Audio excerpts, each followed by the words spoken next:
अहमदनगर दक्षिण लोकसभा मतदारसंघात विखे विरुद्ध लंके संघर्ष पुन्हा एकदा पेटण्याची चिन्ह आहेत। कारण भाजपाचे पराभूत उमेदवार सुजय विखे यांनी मतदान ईव्हीएम आणि व्हीव्हीपॅट पडताळणीची मागणी केलेली आहे। खासदार विखे यांच्या मागणीचे काय परिणाम होतात याकडे सगळ्यांचंच लक्ष लागलं आहे। अहमदनगर लोकसभा मतदारसंघात भाजपाचे सुजय विखे विरुद्ध शरद पवारांच्या राष्ट्रवादीचे निलेश लंकेंमध्ये जोरदार लढत झाली।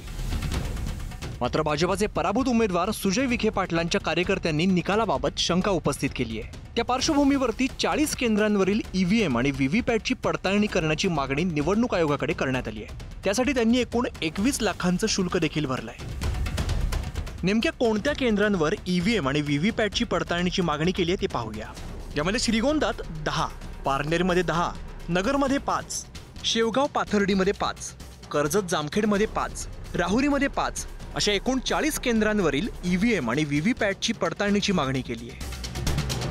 ज्या ठिकाणी आम्ही आमच्या कार्यकर्त्यांच्या माध्यमातून काही बूथ जिथं त्या भावना अति तीव्र होत्या असे बूथ निवडून ते ईव्हीएम आम्ही निवडणूक आयोगाला रितसर नोटिफिकेशन काढलेल्या रकमेचा भरणा करून आम्ही मागणी तपासणीची केलेली आहे। या परिवाराची एक खासियत आहे, यांना पराभवच मान्य नाही, यांना पराभव मान्यच नाही। मग आता लोकांच्या नजरेसमोर जायचं तर मग कसं जायचं असं म्हणता येणार नाही ना। आता मी पडलो मग काय सांगत नाही, ते ईव्हीएम मध्येच घोटाळा झाला असेल, व्हीव्हीपॅट मध्येच घोटाळा झाला असेल, हे पराभव मान्य करायला शिकलं पाहिजे। माणसाने राजकारणामध्ये आल्यानंतर पराभव पण मान्य करायला शिकलं पाहिजे ना। दक्षिण लोकसभा मतदारसंघात निलेश लंकेंसह सुजय विखेंची प्रतिष्ठा पणाला लागली होती। लंकेंनी तर आमदारकीचा राजीनामा देत विखेंविरोधात दंड थोपटले। अत्यंत चुरशीच्या लढतीत निलेश लंकेंनी सुजय विखेंवरती 28,000 मतांनी विजय मिळवला। मात्र 3 विधानसभा मतदारसंघातून निलेश लंकेंना मोठी आघाडी मिळाल्यामुळे त्यावरती सुजय विखेंच्या कार्यकर्त्यांनी आक्षेप घेतलाय। विधानसभा निहाय मतदान कसं झालं ते सुद्धा पाहूया। शेवगाव पाथर्डीमध्ये निलेश लंकेंना 98,551 मतं तर सुजय विखेंना 1,06,392 मतं मिळाली। राहुरीमध्ये लंकेंना 94,686 मतं तर सुजय विखेंना 1,06,558 मतं मिळाली। नगरमध्ये निलेश लंकेंना 74,263 तर सुजय विखेंना 1,05,849 मतं मिळाली। पारनेरमध्ये निलेश लंकेंना 1,30,440 मतं तर सुजय विखेंना 92,340 मतं मिळाली। श्रीगोंदात लंकेंना 1,18,960 मतं तर विखेंना 86,249 मतं मिळाली। तर कर्जत जामखेडमध्ये निलेश लंकेंना 1,04,684 मतं तर सुजय विखेंना 95,516 मतं मिळाली।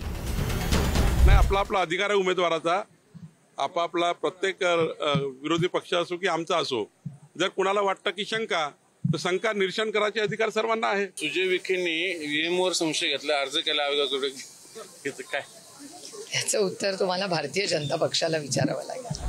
एकीकडे विखेंनी नगरच्या निकालावरती आक्षेप घेतला असताना दुसरीकडे खासदार निलेश लंकेंनी विखेंसोबतच्या संघर्षाला पूर्णविराम देण्याचं ठरवलंय। सर्व मतभेद विसरून आता सहमतीचं राजकारण करणार असल्याचं लंकेंनी स्पष्ट करत विखे कुटुंबियांवरती स्तुतिसुमनं उधळली आहे। जिल्ह्याचे दुग्ध विकास मंत्री, महसूल मंत्री माझ्या जिल्ह्यातले, हा पण अभिमान आपण सांगितला पाहिजे ना।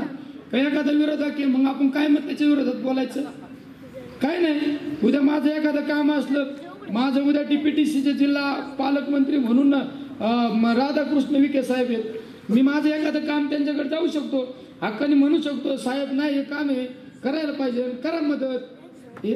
असं राजकारण पाहिजे ना, असं राजकारण पाहिजे। मी त्यांच्याकडे मार्का शिवणी बघायचं आणि त्यांनी अरे आपण लहान माणसाने लहानसारखं वागायचं, त्यांच्याकडे गेलं पाहिजे ना। सर्वोच्च न्यायालयाच्या व्हीव्हीपॅट प्रकरणी निकालाचे पहिले लाभार्थी अहमदनगर लोकसभा मतदारसंघाचे उमेदवार सुजय विखे ठरले। सुजय विखेंनी सर्वोच्च न्यायालयात 100% व्हीव्हीपॅट पडताळणीसाठी याचिका दाखल केली होती। मात्र संबंधित याचिका निकाली काढताना सर्वोच्च न्यायालयाने 100% व्हीव्हीपॅट पडताळणीची मागणी फेटाळली। पण सुजय विखे यांच्या याचिकेसंदर्भात काही महत्त्वाचे निर्देश न्यायालयाने दिले। संबंधित मतदारसंघात 5% ईव्हीएम मशीनची बर्न्ट मेमरी तपासली जाणार आहे। त्यात काही बदल करण्यात आलेत का हे शोध घेण्याचा प्रयत्न केला जातो। त्यामुळे अहमदनगर लोकसभेचा निकाल बदलणार का याकडे संपूर्ण राज्याचं लक्ष लागलंय। उमर सय्यद, पुढारी न्यूज, अहमदनगर।